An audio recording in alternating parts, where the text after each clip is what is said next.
In this video I'll show you how to import some different kinds of logos and how to place them inside these Player A and Player B template areas. So this is for our foosball table, and each of these templates has been designed to fit the dimensions of the table. So that means that these player templates are 35mm wide and 75 deep. The circles have already been created, and this is where the screws go through the center of the player shapes. And of course these will be laser cut using 4 different acrylic colors depending on your choices. So at the moment you'll see, according to our notes, that we have black lines. Now these indicate cut lines, and this is where the laser machine will actually cut through the acrylic.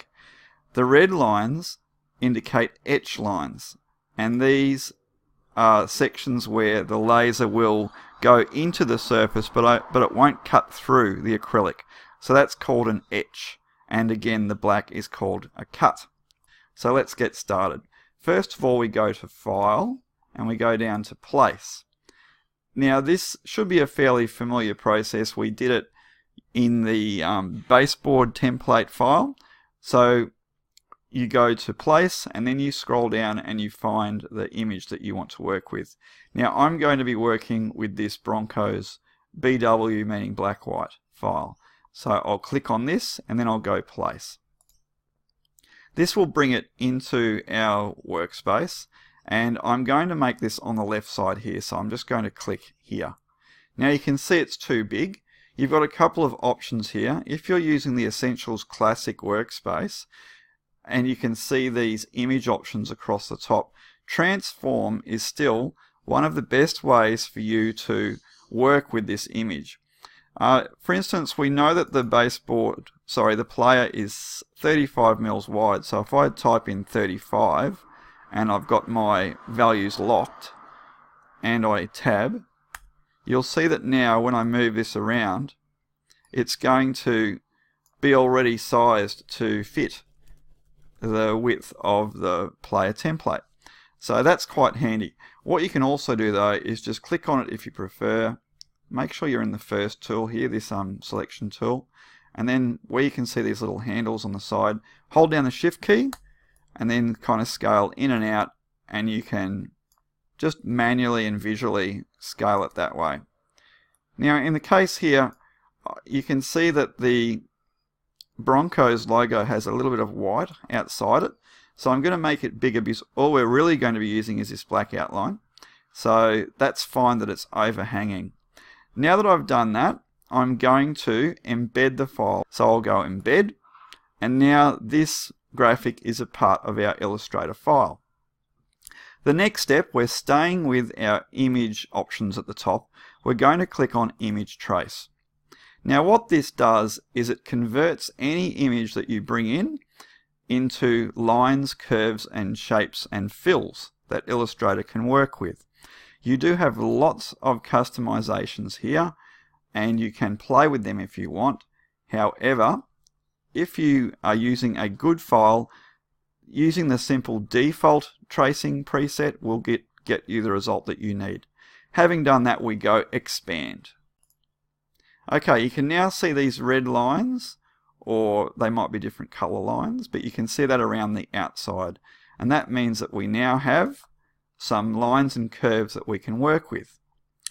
Before I go any further, I need to get rid of this A underneath it here, because this is going to get in the way of our design. So I'm going to click on the circle here, and you can either hit the delete key or you can use the trash can at the bottom. I'm going to use my backspace key and just delete that A. Okay, continuing on from here, I'm going to actually split this in two. I'm going to have the horse head at the top, and I'm going to have the text Broncos Brisbane at the bottom. So what I need to do here is to go from my selection tool into my sub-selection tool or my direct selection tool. So I'll do that. You can now see the appearance has changed. I'm going to click outside and click in again. Now this time using my direct selection tool, it just selects the object underneath the cursor. It ignores groups. So what I've done here is I've selected that white background, and that obviously has to go. So I'm going to hit the delete key, and you can now see that that background has disappeared. I'm now going to go back to my normal selection tool, and remember that that always selects groups first, so that I can now move it around. Next thing I'm going to do though, I'm going to make sure that the actual Bronco's horse head is etched, it's not cut, because at the moment you can see that this is actually black, which means that the RDWorks software thinks that we want to cut this out. We don't, we just want to etch it. So I'm now going to, once again, use my direct selection tool. I'm going to click away, then I'm going to click onto this outline. And you can see at the moment that this is a path that has a black fill. We need to get rid of that black fill by hitting none. All I did there was I went down arrow, and when you hover over these you'll see what the colours are. That's none, so I'll click on that, and you can now see that we've lost our colour, but that's okay. We are going to change the outline, this is stroke, to RGB red. See how when I hover over it, it says RGB red? I'm going to click on that, and now we can start to see an outline forming.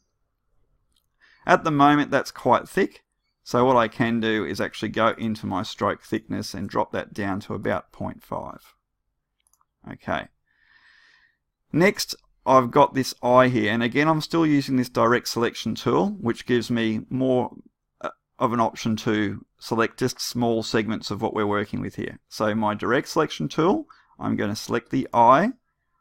Now you can see this time that we don't have our color options up in the top, but that's okay. We can still change our colors by using the color shapes down here. Now when I hover over that, you can see that that's the fill color. We need to get rid of the fill colors, so I'm going to double click that, and instead of our color picker I'm going into my color swatches, and I'm going to just make the fill white and hit OK. Now I'm going to double click the stroke. We know that we need it to be red. We need to go into the color swatches and we pick RGB red. It must be RGB red or it won't work. And I hit OK, and you can now see that we've got our outline there. Okay, so when I click on that, we can see our colors down the bottom.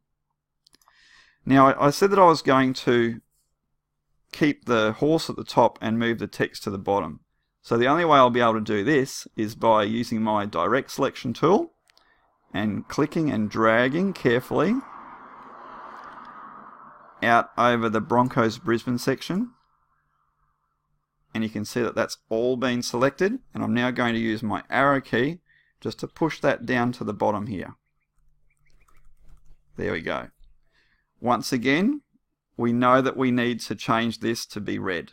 So what I'm going to do is go up here, and I've already selected it, which is good, and I'm going to change it to an RGB red outline, and I'm going to make the stroke again really thin. Okay, like so. Now at the moment we can still see that there's black inside the word Broncos. So again, I'm just going to select all of them by clicking and dragging across them. And we are going to get rid of that fill color. Again, we hit that slash and that means none. No fill color at all. Now if you look down there, Brisbane doesn't look fantastic. There are ways that we could improve that by actually using the text tool and creating outlines. And that would be a very advanced way of working. You can speak to me about that if you'd like. However, I'm just going to delete Brisbane, so I'm going to click and drag over that, and I'm going to hit the delete key. So now we've got our horse at the top, we've got the name at the bottom, and that's pretty good for our first player design. So what I'm now going to do is see how this looks in our RDWorks software. I'll go File, Export, Export As. Now here I'm just going to call this Broncos, and I'll go Export.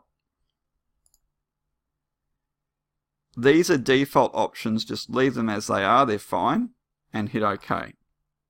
Now I've got to open my RDWorks software, and you should have installed it by now.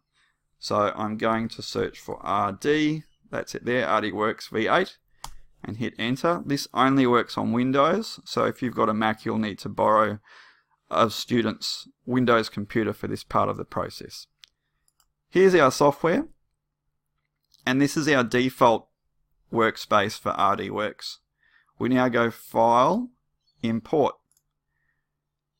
Now I'm looking for my Broncos file type, and there it is.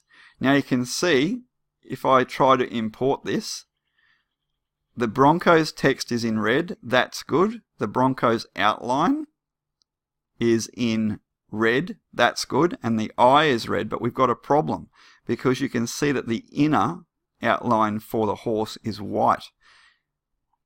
These are inverse colors, and if I hit open and bring it in,